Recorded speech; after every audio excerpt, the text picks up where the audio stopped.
then. This is Parker Hesse. This is Sam Branks. You have the pleasure of listening to Hawkeyes and Tallboys. Cheers, motherfuckers. Welcome to the Hawkeyes and Tallboys podcast, featuring your hosts, Bo Freeborn. You know, guys, even though we get 2 conference losses, we're still going to end up 9-3. We're going to win the West, for sure. Dylan Pond. Here's the thing, fellas. I'm going with it. 12-0, baby. We're going to do it. Let's fucking go. Woo! And Rob Wall. I mean, that would be shocking. But we can do it. I mean, I think we can. So crack a tall boy and go Hawks.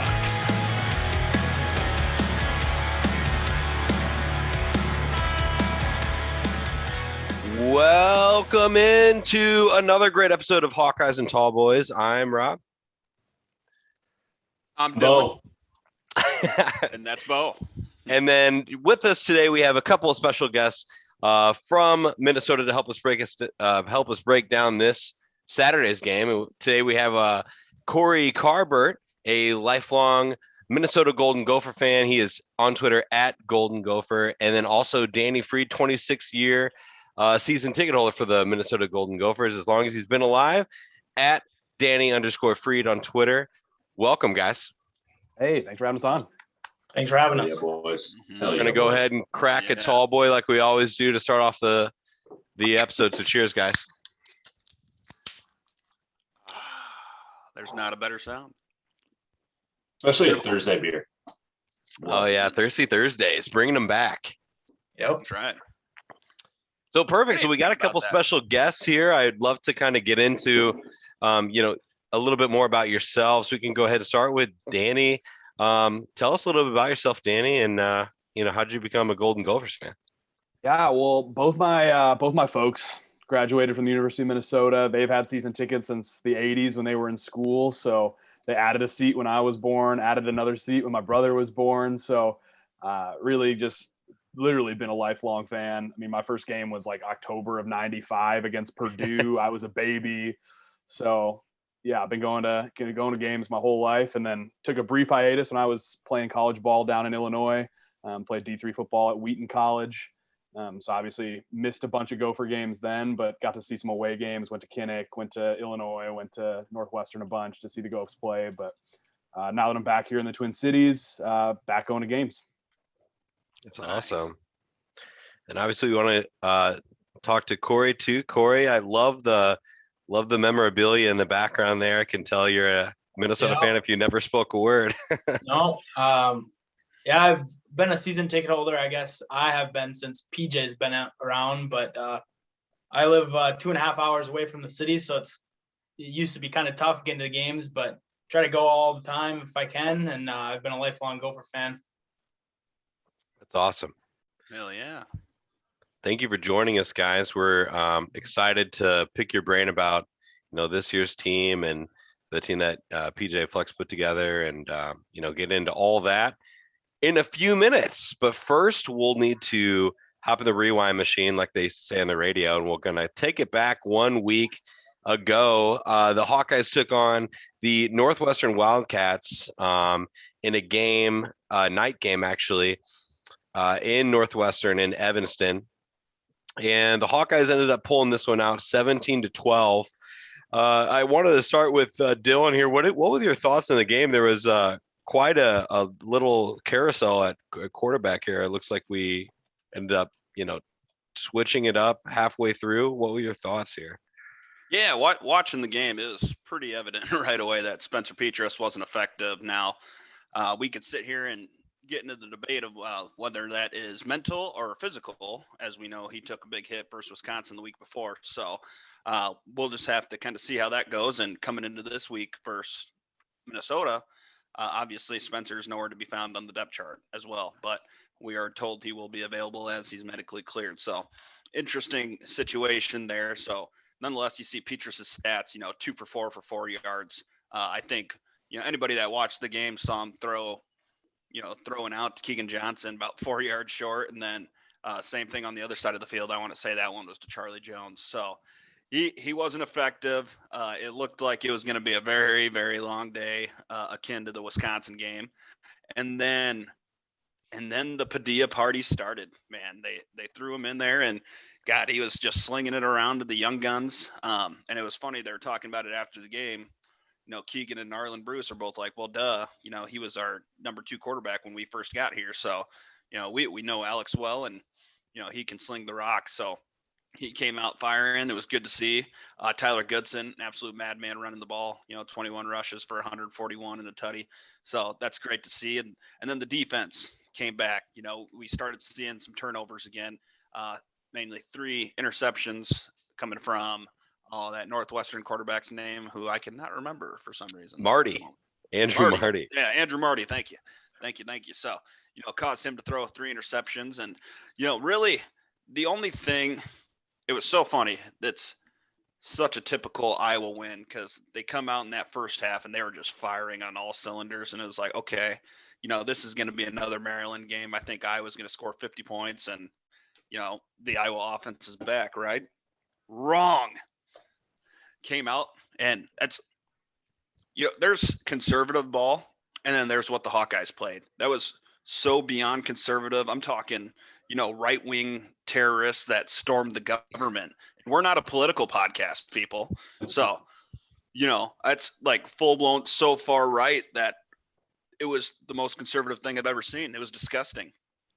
And I was so angry watching it. My girlfriend, she's sitting behind me right now. She can attest to it. She was in the other room. She was in our room, and she heard me yelling. And she's like, "Are they losing?" It's like, well, no, but this is horrible. Like, who would want to watch this? So I was furious, but then, thinking about it, calming down a little bit after the game, having myself a victory beer, I thought about it some more, and it's like, okay, this kid's never started a game before. He's on the road at night. Not necessarily a tough environment, but still on the road. Let's just make sure he just doesn't lose. It's like, okay, that's your classic example of playing not to lose. And it almost bit him in the ass. I think Northwestern started storming a little bit there at the end when, Iowa's defense is playing 6-7 yards off the wide receivers, and they were just throwing underneath all day long. So again, Phil Parker, Kirk Ferentz, they had a plan. It's not a plan I liked. It's not a plan that was fun to watch, but it got the job done, right? There's a reason I was undefeated this year when leading at halftime, knock on wood. So there's reasons for that. And overall, we got the job done, I guess. What do you think, Bo? Yeah, I like what you're saying there about Padilla party. I mean, he came in and honestly, he threw some really good balls and looked like he deserved to be a starter. I mean, granted, this is a Northwestern team that's had a lot of downs this year, but really picked apart their defense and a couple of really beautiful, nice throws to Keegan Johnson, Arlen Bruce, and also a really nice fourth quarter pass to Charlie Jones that unfortunately dropped.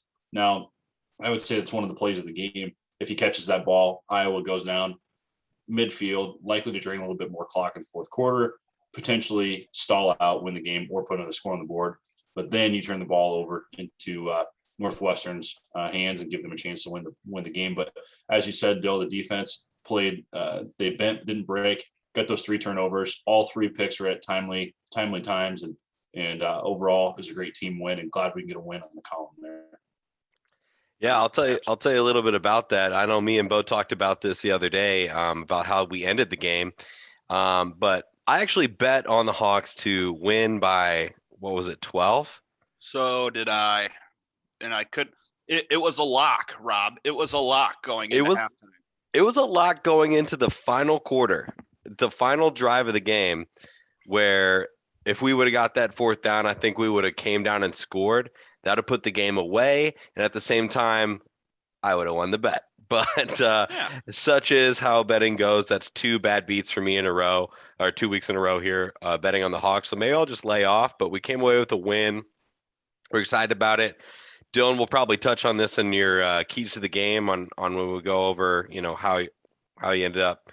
But before we get there, guys, we got another game this Saturday against the Minnesota Golden Gophers, and I'd love to kind of get into our preview there with our guests here. So without a doubt. I mean, I'd like to kind of maybe toss it down to Corey. So this year, these Minnesota Golden Gophers are kind of our rivals right now. Well, we are rivals in general. Obviously, we're battling for the Florida Rosedale, the Bronze Pig, that hopefully will be sitting in Iowa City after this game. But no, I want to talk to you guys about this year's team, that PJ Flex put together, the games that you've won and lost, and it looks like right now we're tied in the West. So this game kind of has a lot riding on it.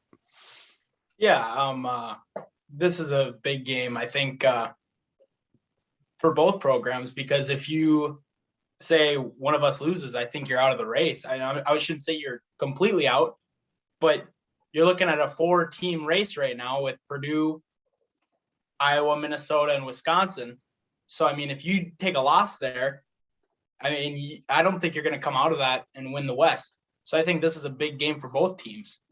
And, Minnesota's coming off a loss at home against Illinois. And if Gopher fans are listening to this, they probably don't want to hear about it anymore. But, yeah, that was a tough one. I guess our offense didn't really do anything. So you talked about Iowa playing conservative football, Dylan. Minnesota would like a word there, because Minnesota plays, I don't even know what you call it, but it's more I don't even know what you call it. It's not conservative. It's just play to lose football on offense. The defense plays really well, but I don't know. Dylan or Danny, if you need to say anything more on that, or I mean, I'd maybe be a little bit more optimistic on our offense, but that Illinois game was tough. You look at the offensive production there, completely non-existent. Like you're saying, PJ. I mean, really, Mike Sanford Jr., our OC, did not call a great game. Like, I don't know how you look at that tape and say he called a great game. By any stretch of the imagination, Gophers are hurting right now on offense in terms of injuries and stuff. So definitely going to be an interesting matchup heading into Iowa City. You know what's crazy about that too? Obviously, everybody here on this podcast knows that Mohamed Ibrahim was supposed to be the best, if not one of the best backs, not only in the Big Ten but in the country. Goes down. Now you guys are your third string running back. Has there been more injuries? Have there been on the offensive line, more receiver depth, or what has been kind of the Achilles heel for Minnesota? That running back room is a disaster in terms of injuries. I mean, so you had Mo Ibrahim at number 1, Trayson Potts at number 2, goes out against Purdue with some sort of internal injury, non-disclosed. I mean, hasn't popped back on the sidelines in street clothes even. So we don't know what happened to him, but he's for sure done for the year. We lost Cam Wiley, who was probably number 3 going into the year, to transfer. Bryce Williams with an ankle injury against Northwestern. He's out for the year. So we're down to, really like backs like 5 and 6 with Kai Thomas, the redshirt freshman out of Kansas, and Marquise Irving, aka Bucko, the true freshman. And those dudes are balling out for sure. But we threw an emergency running back in against Northwestern. We put in a linebacker, Derek LeCaptain, who rushed for a touchdown against a bad Wildcats team. But just even looking at the running back depth chart, we've got a walk-on kid. We've got moved a DB over there. So that room is a mess, and that's going to really hurt the Gophers' chances of winning the West down the stretch here. But you know what? I will say this though too: it's a lot easier to run behind that kind of offensive line. Your offensive line is huge, and for those listening, I want to say that they compare to an NFL line just with how tall and how big a lot of their offensive linemen are. Yeah, they played a lot of snaps together too. Yeah, I think they're an inch taller and like 30 or 40 pounds heavier than the Vikings offensive line just down the road. They're all seniors, it looks like, too. Lots of football played there. That's unbelievable. So you guys are 6-3, obviously, but we're tied for first with you and us, and obviously Purdue and Wisconsin. And so, but I did notice, obviously looking at the schedule, some of our opponents that we've had in common. I mean, you guys destroyed Northwestern, and that was a team that almost could have had a chance to come back and beat us. And then obviously you also put away Purdue 20-13 in a close game. So I'd love to know a little bit more about who are the players to watch? Obviously, Tanner Morgan, he's been, playing the quarterback position against us for a few years now. So he's been around forever. Jesus Molly, he's the Jordan Bohannon of Iowa basketball in that Minnesota football team. Yeah, he's been around quite a while. Yeah. Oh, yeah. Tanner is like the PJ Fleck original recruit. I mean, he was committed to Fleck at Western Michigan, and so when Fleck took the Minnesota job, Tanner came with him, and wasn't our starting quarterback initially, but had a Zach Annexted went down to injury. Tanner came in, beat Wisconsin that year, and it's been the Tanner Morgan show ever since. And I know seen Corey on Twitter is not high on Tanner Morgan this year. I am never been a Tanner Morgan fan, and I could say that. I mean, I will keep it to that. But I you see the offense struggling at times, and you can't throw it and move the ball. I'm not going to put all the blame on the quarterback, because that's what every fan that doesn't understand it typically does, and that's why everyone says the backup quarterback is the most popular person on campus when the team's losing. So I won't say too much about him, but yeah, I do like Zach Annexted and what he shows on film, but obviously the staff is riding with Tanner Morgan, and rightfully so. So in terms of key guys on that offense, obviously starts with number 2, Tanner Morgan. If he has a good day, which he can definitely have, if the receivers are playing well, this is a pretty good offense. But our offensive line, tight end group, they're pretty good. I'd watch number 42, Hawkeyes, if you like blocking. The dude's an animal. From Iowa, by the way. His aunt and uncle live right next door to me. Yeah. That dude, I mean, he plays hard-nosed football, and had a great catch last week too against Illinois, flashed the hands. But offensive line plus Hawkeyes getting the ball moving, they're opening up holes for those 2 freshman running backs. Both those dudes are electric. They were 4-star guys on 24/7 Sports, so they're definitely a talented freshman, even though they're the only 2 running backs we got right now. And then Chris Ottman-Bell, number 7 wide receiver. If he's healthy, he's a playmaker for sure. He kind of played third fiddle to the Tyler Johnson, Rashad Bateman 2019 receiving core, but he can get it done just like those guys could. And that's probably the problem that Tanner Morgan's facing right now is he's just got Chris. Our other receivers have not shown the ability to, get open, running clean routes. So, passing game is Ottman-Bell, and then running game is our offensive line plus Hawkeyes. Which is it almost seems very similar to Iowa, though. We try to do the run to open up the pass, and it just seems like, we haven't had much of a run game. So, it's obviously exciting for, Minnesota to see 2 young, exciting running backs that could potentially be, Big Ten, all Big Ten running backs by the time they're, juniors and seniors down the road then too. But, that's it kind of stinks, because you would have thought that Minnesota would have been more of a throwing team, especially the last couple of years, as you said, with, the receiving core that they had in the past. Yeah, just hard when I think you got probably the 2 best receivers who've ever come through the program. Like that 2019 season for the Gophers, obviously, ended up dropping to Iowa and Wisconsin that year. But outside of that, that one was one for the books for us Gopher fans. And yeah, we saw Tanner slinging the ball around. We saw dudes making plays. And so I think part of the frustration may be that we've had up here with play calling and whatnot is it doesn't look like they're trusting, a 5th-year senior at quarterback. He's not making the plays with the arm that maybe he would have made when he had dudes who are now playing in the NFL. So, it's kind of ground or nothing for the Gophers offense, and we definitely saw that last week. And so I know Iowa's got a buzzsaw of a defense. If they can stop the run, this game is going to get ugly quick, I think. It'll come down to the trenches for sure. Yeah. Corey, I got a question for you, and I see the row the boat in the back. A lot of fans outside of Minnesota really aren't PJ Fleck fans, and I know you don't like Tanner Morgan. Is the same thoughts still with PJ Fleck? You don't really like him much, or have you guys become accustomed to him? Oh no, I don't know. I can't speak for Danny, but I am a big PJ Fleck fan. I believe in him. I do not like his in-game play style. I think he could change that a little bit, and just a few things that he just is so risk reverse. But outside of that, I like the way he's building this program up.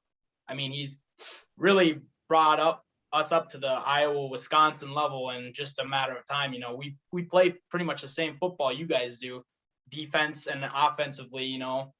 So it is kind of trying to match up.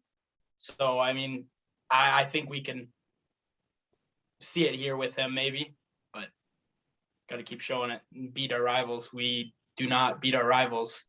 And we'll see if we can do that this week. Absolutely.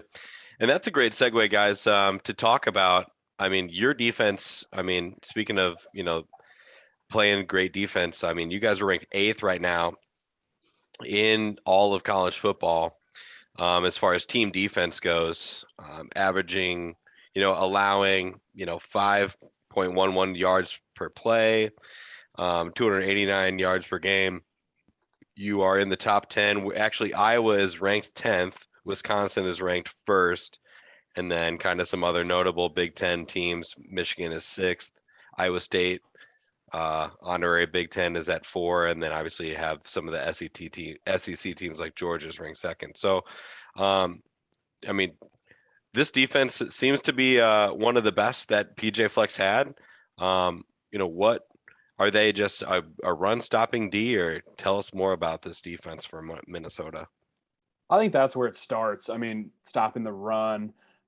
Hard to look at, you know, I guess that first quarter against Illinois that cost us. I mean, they gashed us on the run until we sort of plug those holes, but the Gophers really have 8 defensive linemen that rotate in and play, you know, 20 snaps each a game. And so Chad Wilt, the D-line coach, obviously trusts all 8 of those dudes to get in there, get it done. And yeah, I mean, the front 7 as a whole, though, linebackers are playing much better. I know our middle linebacker, Sori Marin, had a brutal 2020.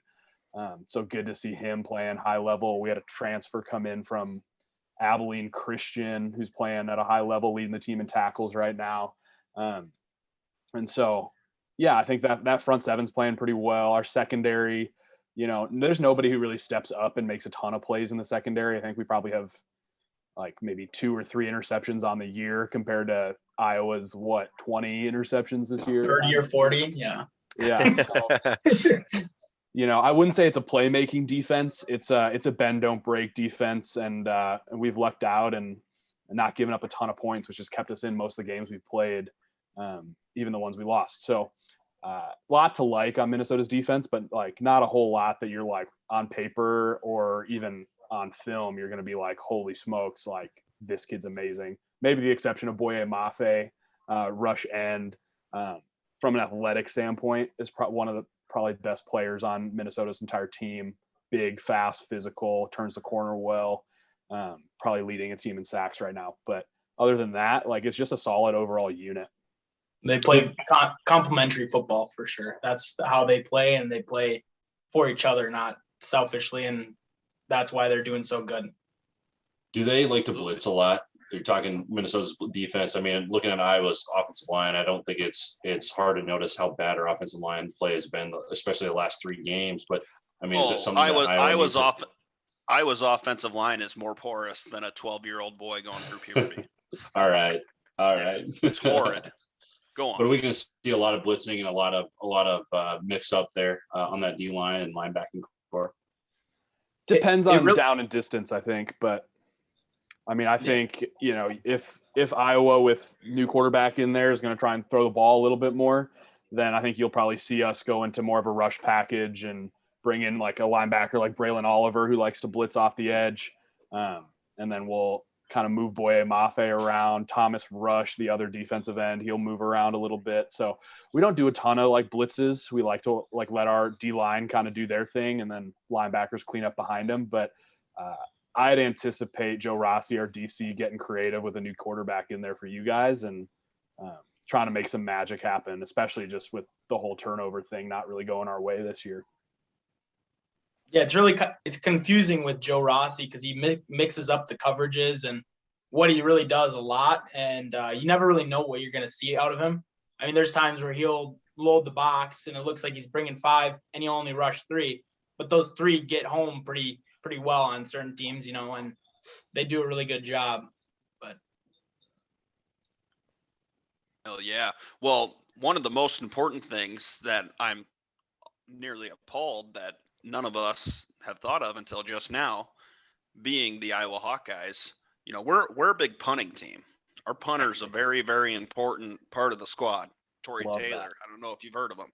So tell me a little bit about Minnesota's punting situation. It's not good in Minneapolis. I mean, special teams has been a dumpster fire the last few seasons.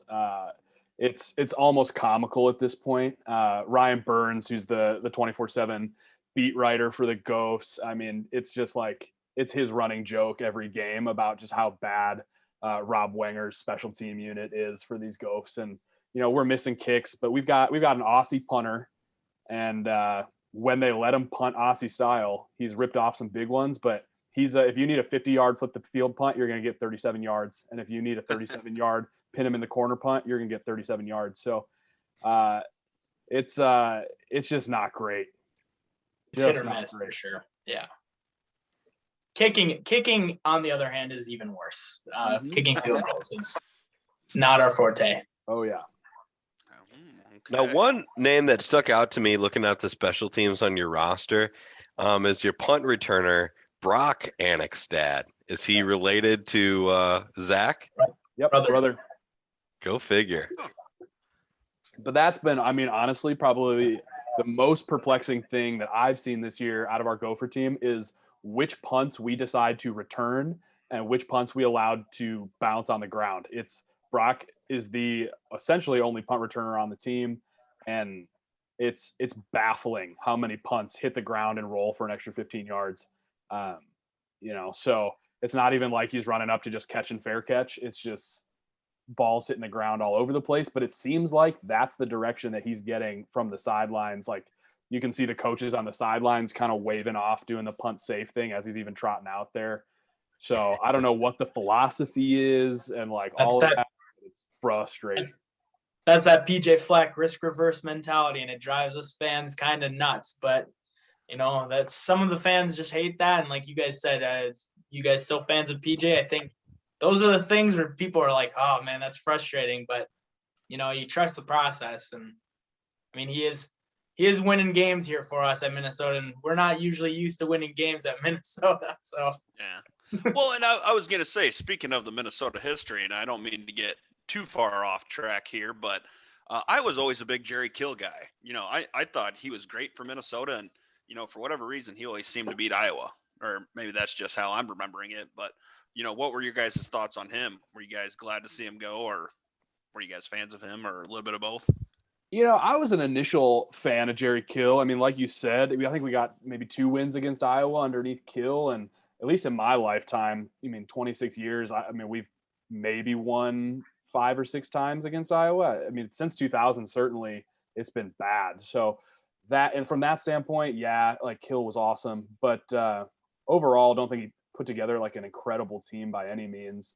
And, oddly enough, he's got that interim head coaching job at TCU now. So, he's still around college football quite a bit. But I think Minnesota fans, for the most part, have forgotten, moved on, and are either rowing the boat or criticizing PJ.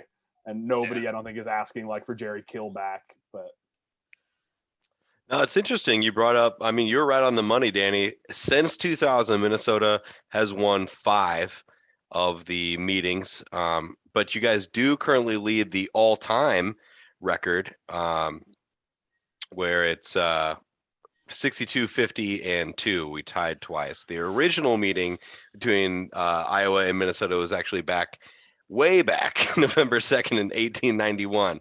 So it's a rivalry that's been going on for over 100 years. Go ahead, Dill. Say a long time. And I was going to say, for some of you Iowa fans that are listening and may not know, like Minnesota at one point, and I'm sure these guys will let me know what the decade was, but in a certain decade, they were like the Alabama of college football. Like, you guys racked up national titles like they were nothing, just kind of like Alabama's done, this past decade or so. What decade was that? The 30s, man. We had 30s. We had a three-peat in the 30s. 30s and then 40s into the 40s. Okay. I think it was 40, right around that World War II. World War II time, I think. Yeah. Right. Right. Because that's what I know. Obviously Iowa. Kinnick Field or Kinnick Stadium. Obviously named after Niall Kinnick, who was a senior at Iowa in that 1939 season, I believe, before, eventually foregoing the NFL and joining the military. But a lot of people don't even realize that year he won the Heisman. Iowa, I don't think they lost. I think they tied. Well, I'd have to go back and look, but I want to say they tied to Minnesota that year, and Minnesota technically claimed the national title from them that year. Yeah, it's kind of interesting that you. And then, go ahead. It's kind of interesting you brought up your Heisman because I think ours was around the same time period, and ours went into the military too for World War II or something like that too. So we kind of have the Heisman same time period. So who was your Heisman? Oh, Bruce Smith. Smith. Yeah. Okay. I did not know that. Well, each of the 5 times since 2000, Minnesota has taken Floyd of Rosedale back to Minneapolis. It's been a home game in Minneapolis. The last time the Gophers have won in Kinnick Stadium was actually back in 1999. Number 17 Minnesota came to Kinnick and beat Iowa 25-21. It's like over 8,000 days. I think I saw. I was too. But everyone who can legally go to the bar, there's 21-year-olds, and they're like, well, what's that like winning at Kinnick? But this is actually interesting. Since the trophy, Floyd of Rosedale has been a thing. Right now, it's actually tied 42-42 with 2 ties. So this game, actually decides who takes the lead in the trophy series. So it's kind of a cool stat there. But I guess we can look into. We've talked about Minnesota. We've talked about some of the things that are going on our side of the ball. Obviously, we have a brand new starting quarterback who will be making probably his first start this Saturday against the Golden Gophers in Alex Padilla. And so that's something that we can look in that is going to be new to us. It's going to be interesting. It's a Padilla party, I guess. I was calling him Papadilla because obviously the show is sponsored unofficially by Papa John's. And I always end up getting a Papadilla when I order a pizza from there because, it's just like calzone kind of pizza folded over. It's real good. So I was calling him Papadilla when he was throwing the ball around on last Saturday. I had a few drinks, but I'd be interested to see how he is able to command the offense, with a full game to work with. I think so too, and a little bit better defense than we saw last week against Northwestern too. We all know this with Cam Chorizo from Colorado State coming on. His dad played football at Colorado State. He comes from one of the biggest high schools in Colorado and in the country, in Cherry Creek in Colorado, and obviously he balled out there. And like we saw last week, the dude can run. He can throw on the run, and he can make plays on his feet. Reminds me a lot of Drew Tate, and Drew Tate had a lot of great film and great highlights at Iowa. So I think he's got a lot to prove, a lot to live up to. But I'm really excited about this weekend for us to see what he can do. And so that brings us to one of our favorite segments. And Dylan, I hope you're ready for this, but it's time for Dylan's Keys to the Game. That's damn right. Let's go. Okay. So Danny, Corey, so I hold myself accountable. I hold myself to a high standard in this segment that we call Dylan's Keys to Victory. So we're going to go back. We're going to look at Northwestern and see how I did. So offensively, we needed to protect the quarterback, get the offense going in any way. Well, lo and behold, they did that. And they got the offense going in a way I wouldn't have guessed in 100 years because, Kirk Ferentz, it's so funny that it's so obvious when he talks to the media that he just despises quarterback controversies. We saw it with C.J. Beathard and Jake Rudock. We saw it way back in the day with Brad Banks and Kyle McCann. We saw it, even more recently. There's been a few, Ricky Stanzi and Jake Christensen. So there's been 4 times now in his, 1,000-year tenure that he's been head coach of the Iowa Hawkeyes. So he despises it. Well, he was quick to put that to rest, this week where he's like, hopefully we have 2. Wow, that voice sounded very similar to him in my opinion. But hopefully we have 2 two excellent options at quarterback come this week, and would not say anything about it being a controversy or anything of the sort. It's nope, Alex, he has our full confidence, and he's going to be starting this week versus Minnesota. So it's awesome to see. But nonetheless, back to the Northwestern game, I go on tangents sometimes. They did that. They protect, especially in that first half, and an offensive line, as I said earlier, that at times has been as porous as a 12-year-old boy going through puberty. They stepped up to the plate, and was really, really happy to see that. I've given them a lot of flack this year, deservedly so, in my opinion, but they came to play, especially in that first half. Defensively, I said we needed to capitalize off turnovers. They did that. Phenomenal. 3 interceptions. Back to that Iowa secondary that we know and love. And on special teams, we had to play disciplined special teams. For the most part, with the exception of a blocked punt, which, our Aussie playing his, Aussie style football, I don't think he was watching, as he was kind of coming around the corner, and Northwestern guy, just what do you do? What do you call those upbacks? Just kind of swam around the upback, and it was just a perfect storm. So if that's the worst thing that happened in that game, I can live with that. So, for the most part, though, they played disciplined special teams. So there, I give myself a B+. I think I was well above average, with the exception of that block punt. That's the reason I'm not giving myself an A. Like I said, fellas, very on myself when it's my keys to victory. That being said, keys to victory this week versus Minnesota Golden Gophers. Offensively, we have to keep our foot on the gas pedal. None of this conservative bullshit that we saw in the second half versus Northwestern. It can't happen. PJ Fleck will have his boys fired up to play all 4 quarters. And with the defense that is pretty solid, again, top 10 in college football right now, that cannot happen. So they have to keep their foot on the gas pedal and score points in every single opportunity they can. This is going to be one of those games where I will not be mad if you come down, opening drive, kick a field goal. That's points. We can get points on every drive. I don't care if they kick 10 field goals, and win 30-17. That's fine. Let's go. Got to get points. Defensively, keep everything in front. As we were talking about a little bit, the wide receiver situation isn't stellar. I think Ottman Bell is the guy that really stands out in film. Guy that can create separation. The problem he's having this year is defenses are keying on him, and I think we're going to see that this week.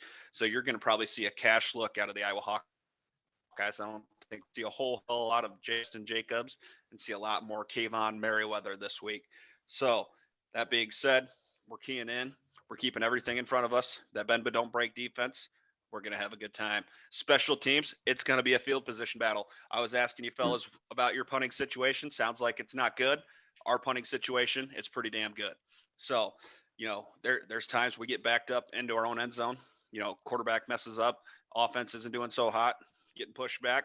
Torrey Taylor bails us out. He has been an absolute crutch for a subpar offense so far this season, and I expect that to continue. And I expect him to be the MVP of this ball game. And that, ladies and gentlemen, is Dylan's keys to victory. Perfect. Thank you, Dill. Another outstanding job with the keys to victory. I would like to actually toss it down to Corey and Danny and talk about what do you think, from your perspective, is the Minnesota's keys to victory? What do they need to do to succeed in order to come away with a win? First one since '99. Well, I think it's very close to what Dylan said. I mean, I think we have basically the same style offense and same style defense coming into this game. It's basically that Spider-Man meme, where they're all pointing at each other.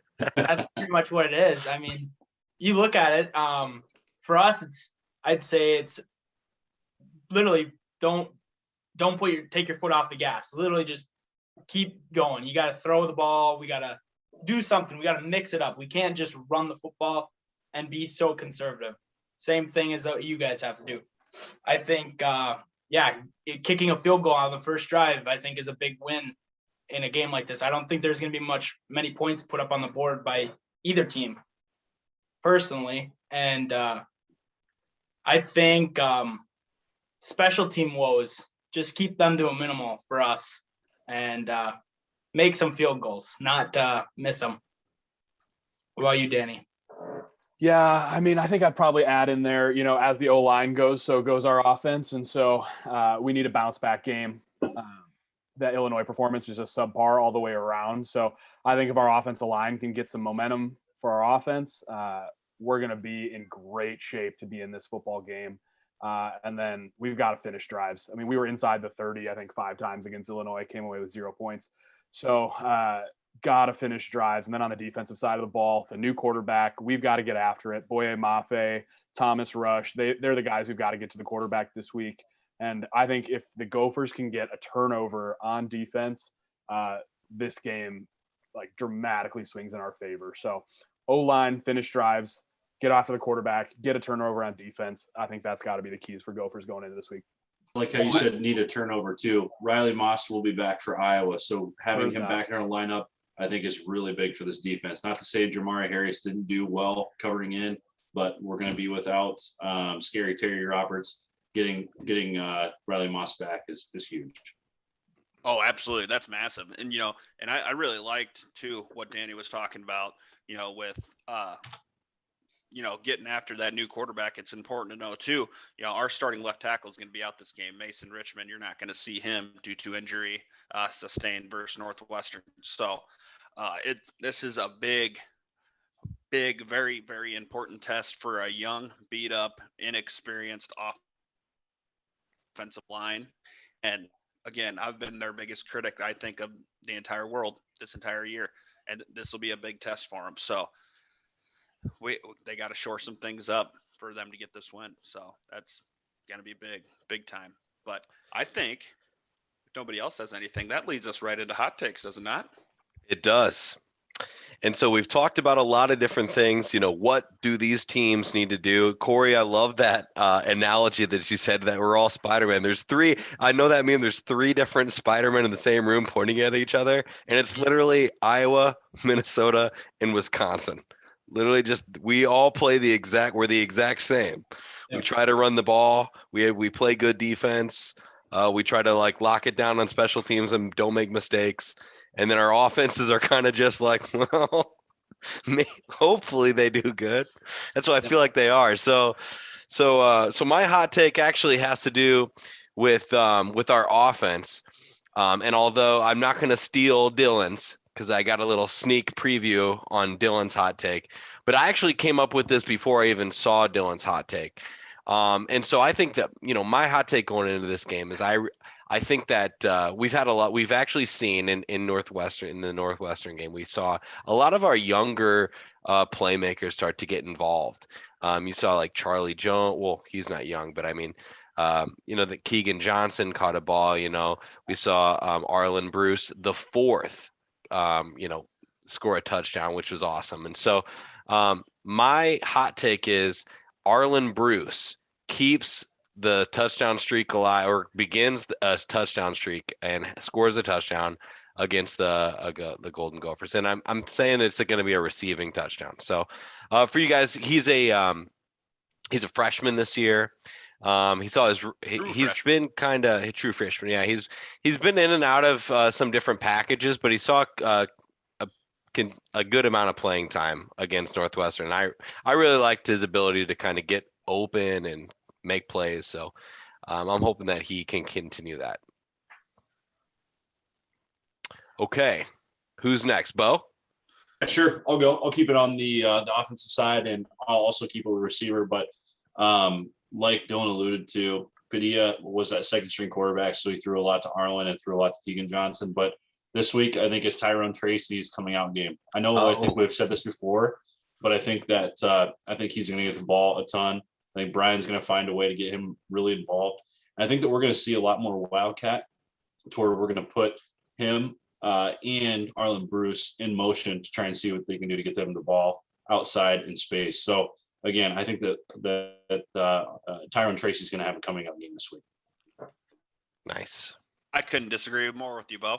That being said, Alex Padilla is going to throw 3 TDs in his first ever start and be a first game backup quarterback legend here at the University of Iowa. And 2 of those touchdowns, to double my hot take, are going to be to Keegan Johnson, another true freshman. Didn't know we were doing lukewarm takes on this show. You think that's lukewarm? That he's going to catch 2 touchdowns and that Alex Padilla is going to throw 3 in his first start ever? You think that's lukewarm? Fuck. Are you kidding me? Spencer Petras hasn't done that yet. Don't give me that bullshit with your lukewarm takes all year. No, I'm not accepting that, Bo. That's not called for. And for those of you guys that don't, okay, Danny and Corey, I feel like you guys might think I'm an asshole right now. Like, you got to understand, every time we do hot takes, Bo's like, yeah, oh gosh, Tyler Goodson, he's going to score a touchdown this game. It's like, oh, sick. I could have fucking called that. My God, unbelievable. You called me out like that. Yeah. But mine are realistic, at least. This offense has been subpar all year, so at least all of mine have been realistic. Yeah, hot takes aren't about being realistic. It's about hot take. Like, it's going to happen. Let's go. Hot takes you're meant to, it's like a shot in the dark. It's like calling your shot in a slow pitch softball home run game. Like, come on. No, unbelievable, Bo. I could not believe you just did that. We're going to have a conversation after this podcast. I may have to break you guys up if we were, on set or something like that. But let's go ahead and look at what are some hot takes that you guys have for Minnesota, Danny? I think if the Gophers are going to have a shot at winning this game, they're going to have to win the turnover battle. So my hot take, Boye Mafe forces a turnover. He's already got 1 forced fumble this year. He's got 6 sacks, 9 tackles for a loss. He gets a Padilla, forces a fumble. And I think somebody in our secondary gets a pick this week. And as much as we want to talk about Iowa's defense, the amount of turnovers they've been able to generate this year, I think the Gophers win the turnover battle in Iowa City. And that's going to be the thing that tips the scales. Danny, that's what I'm talking about. That's a hot take. That is a hot one. Take notes. Take notes, Bo. See, Bo's hot take would be I was going to win the turnover battle. Oh, you don't say. Okay. Sorry, Corey. Go ahead. Honestly, Danny just stole mine because that was literally going to be my hot take is the turnover battle because I think that is I think it's a hot take and I think it's how you win the game. But I'm going to go a little hotter and I'm going to say Minnesota comes with a win. First time since 1999, right? Yep. 98. 99. That's awesome. Long time. That's all I'm going with. That's a hot take. These are some hot takes. That's a hot take. These are some hot takes, fellas. I like this. Yes, I like these hot takes. And now now that the hot take train is moving, it's time to get to our predictions. But before we do that, guys, we're going to have to go and lay out all of the betting lines for all of you degenerates who listen. For those of you who like to put money down on sports betting, if it's legal where you're at, you could always look at all the different apps to do that with. We're unofficially sponsored by DraftKings. I actually just downloaded the Barstool Sportsbook, which is also unofficially sponsoring the podcast because they're live in Iowa as of last week. So that's a very exciting thing. But obviously, if you're from Minnesota and it's not legal where you're at, maybe you can find a bookie to play some bets. If you're going to the game in Iowa City, that's good to know. If you're feeling frisky, you can put some money down on the game.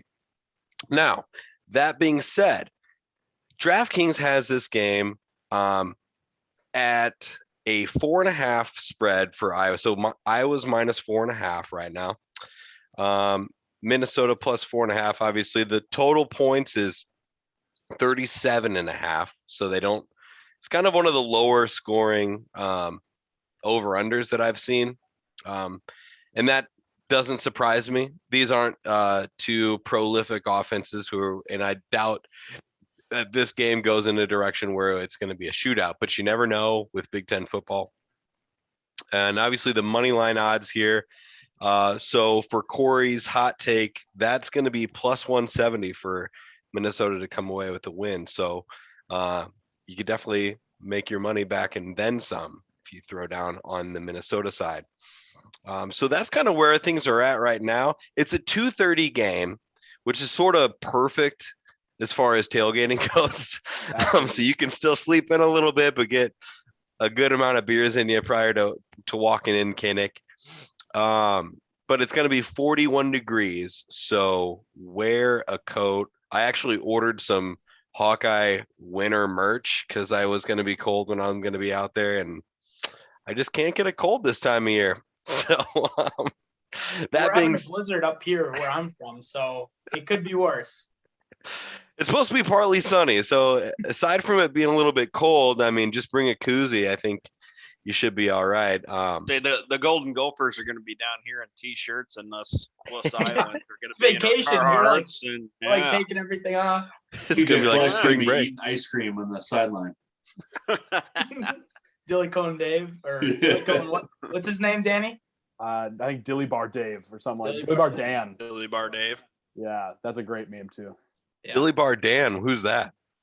He's a staffer, like an equipment staffer who is eating a dilly bar during a blizzard in one of the Gophers games, and somebody got a picture of him, and it's just him with a dilly bar and a blizzard going on all around him. It's good stuff. Man loves dilly bars. That is Who awesome. doesn't? Who doesn't? Yeah, dilly bars are phenomenal as long as you don't get the nasty chocolate ones. You got to stick to cherry or the butterscotch, my opinion. But Speaking of dilly bars, Dylan, you want to lead us off with predictions? yeah, let's do it. Let's do it. I like that. Nice. Yeah, I was going to win this one. We're going to win it 22-17. I would not touch the spread whatsoever because I feel like it's a trap either way. Because if Iowa wins, as I picked, well, I guess technically I had them covering the spread, but the spread I saw was 5.5. So I'm going to change my prediction to 21-17. 21-17, Iowa will not cover the spread. Because every time I bet on the Hawks to cover the spread, they don't cover the spread. So there you go. Don't bet on your own team, folks. I highly recommend against it because then when they win, you're still pissed off. So don't do it. Iowa's going to win. Go ahead, Bo. Yeah, I like the Hawks too, but I think like we talked about, it's going to be a defensive battle, and as long as Brian Ferentz gets his head out of his ass and doesn't try and get cute with play calling, Iowa wins big. But I got this 17-13 Hawks. I think that again, huge defensive game, and as long as Iowa can win the turnover game, we're gonna try and do what we can to vote the clock out. What say you, Rob? Guys, I think this game is going to be almost exactly like it was when Minnesota played Illinois last week. But I think it's going to be 1 point less scored. I think it's going to be 13-9. And that's my prediction. I don't think it's going to be a very high scoring affair. I hope that it is because I'm going to be watching it. So I want it to be exciting. But for me, even a defensive struggle is exciting. It's more of a chess match, with Phil Parker and I don't remember who you said your Minnesota defensive Joe Rossi. Phil Rossi. Okay. Joe Rossi. Joe Rossi, gotcha. But yeah, obviously he's doing an excellent job this year. This Minnesota defense is probably going to be one of the best that we've seen. So that's my prediction. What do you think, Corey? I am gonna go with. I know Danny probably won't like this, and Minnesota fans won't like this, but I'm gonna go with the Iowa win, 24-20. I just don't. I don't see us coming away with the victory at Kinnick. I hate going there, and I shouldn't say that I hate going there. I'm going to be there, but yeah, I think I'm gonna walk away pretty sad after that game. But that's just how it is being a Minnesota Golden Gopher fan. I love it. I'll check in with the homer pick then. I think the Gophers snap the streak this year. I mean, streak's got to end at some point, right? So Gophers go down to Kinnick, they get the W. I think it's going to be like a 23-20, like close game. I think Minnesota, we've got our eyes set on the West this year. It's got to happen for us eventually. Why not this year? So 23-20 Gophs. And if it was 23-20 Gophs and Tanner Morgan has the ball, in the red zone, PJ Flex calling 3 straight timeouts. Absolutely. He's not leaving those timeouts there at that field. He's gonna burn them all. Yeah, can't take it with you. Might as well burn them. Yeah. So you guys remember that, huh? Oh yeah. I thought that would have been forgotten. Water under the bridge. We all forgive and forget, right? I'm sure he remembers PJ Fleck. I'm sure he remembers that one. That's awesome. We're leaving the timeouts and we're taking Floyd. Yeah. That was sassy Kirk. We don't see a lot of sassy Kirk, believe it or not. That was him getting a little sassy that day. So But I think that leads us here into our mailbag segment. And so let's see. What we got a bunch of. Oh, I gotta follow up. So we got a shout out from Noah Zilstra, my man Danny Free on the call. So Danny Free, Zill, my guy. Free, my bad. Yeah, One of me the and him, few we Iowa chat dudes that I'm- wrestling quite a bit. He's a good dude. Yeah, he's a good guy. He's a good guy. So yeah, glad he introduced us.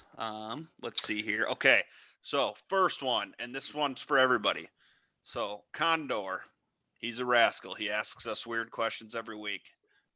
This week it's no different. Floyd of Rosedale is a pig. In each program's history, which Hawkeye and which Gopher do you think could throw down like a pig at the dinner table? I mean, I think you meant like throw down like, oh, okay, he's meaning like a pig, like eat like a pig. I thought he meant like eat a whole pig. But regardless, I'm going Matt Roth. I think Matt Roth could slaughter the said pig. You know, he'd go out to the farm, he'd slaughter the pig, he'd put it on the fire, and then he'd sit down at the dinner table and eat it. And I don't think he'd leave anything but bone. And I think he'd What eat do it you with his think, bare Bo? hands too. Why not? You know, this is America, and he can do that. So I could see it. What do you think, Bo?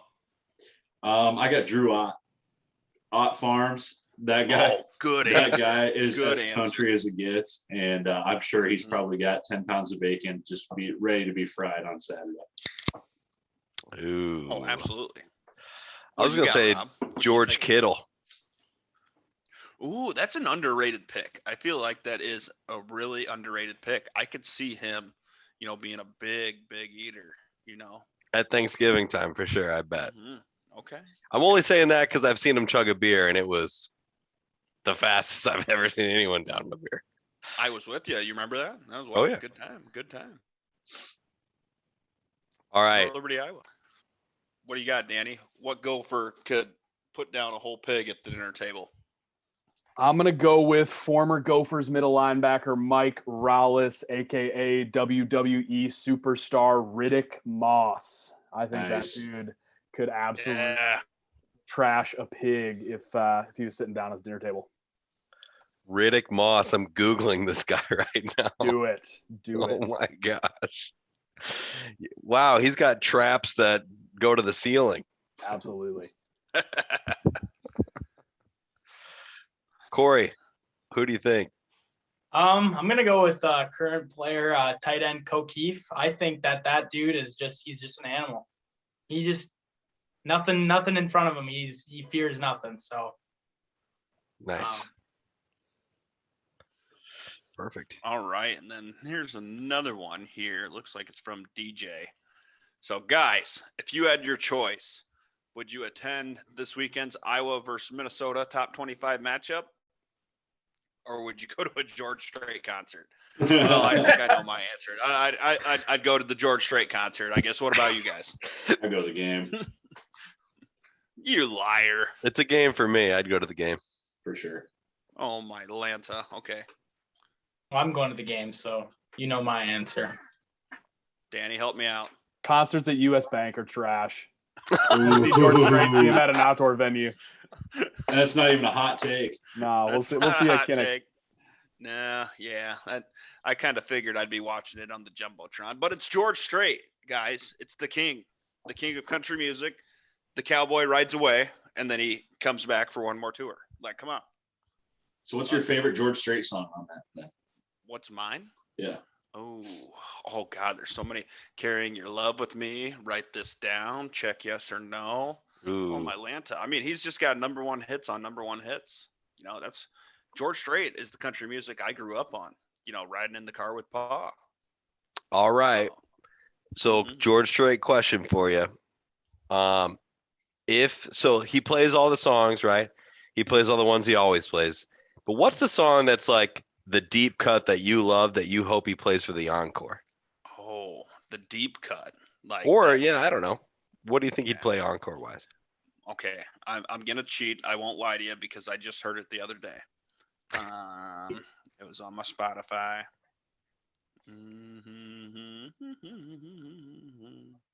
All right, ask another question. I will get back to you on that answer. No problem.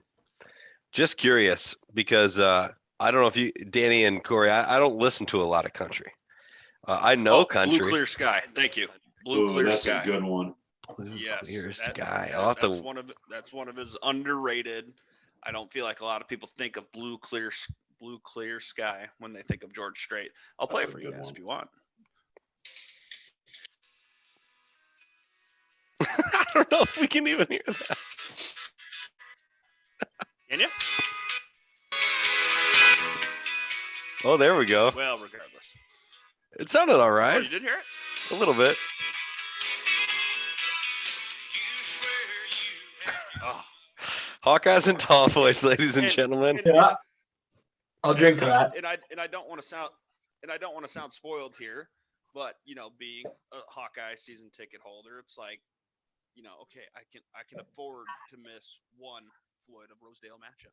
I can't. Now that being said, it's going to be, one for the ages, and it's going to go down in history, and everyone's going to be like, oh my God, you should have been there. I know it, because it never fails. Because the last game I missed at Kinnick, 2015, Iowa beat Purdue to clinch the West.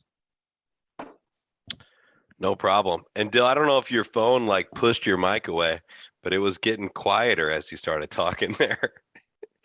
But that's all right. We can go ahead and close this episode out like we always do, guys. Thank you so much to Danny and Corey for joining us today. I mean, it was great to get your insight onto this Golden Gophers team, and hopefully those of you who are listening, Friday and Saturday before the game, you gain some good insights onto who to look for and what to watch for. So like I said, follow Danny on Twitter at Danny_Freed. Follow Corey on Twitter at Golden Gopher, which is an awesome Twitter handle. I don't know how he got that before Minnesota snatched it up, but we were talking about that before the podcast. That's awesome. So thank you guys so much. Yeah, thanks for having us. Yeah, Appreciate cheers, it. guys.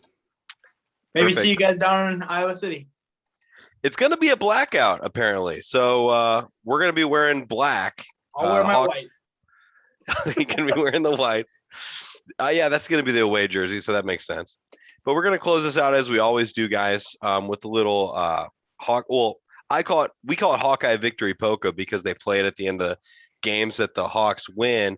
But we don't know if it's necessarily generated by Hawk, because apparently somebody else was telling us, another guest that we had on the podcast, that it's kind of a universal victory song. But goes a little something like this. Thank you so much for listening.